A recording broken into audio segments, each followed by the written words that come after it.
एक बार लक्ष्मी और नारायण पृथ्वी पर घूमने आए। कुछ समय घूमकर वो विश्राम के लिए एक बगीचे में जाकर बैठ गए। नारायण आंख बंद कर लेट गए।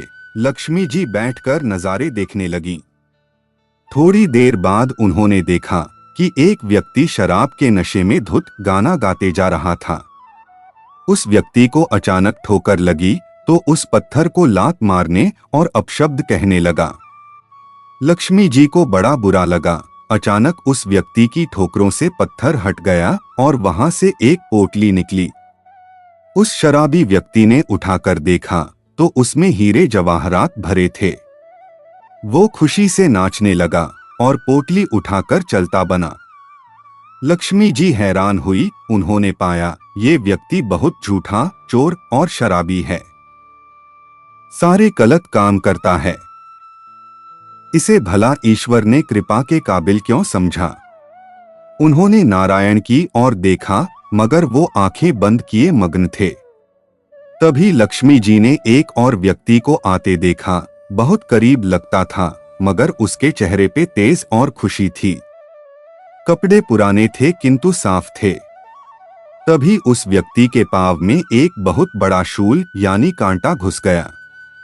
खून के फव्वारे बह निकले। उसने हिम्मत कर उस कांटे को निकाला, पांव में गमछा बांधा, प्रभु को हाथ जोड़ धन्यवाद देते हुए लंगड़ाता हुआ चल दिया।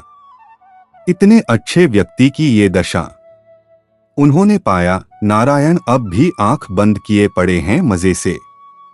उन्हें अपने भक्त के साथ ये भेदभाव पसंद नहीं आया। उन्होंने नारायण जी को हिलाकर उठाया।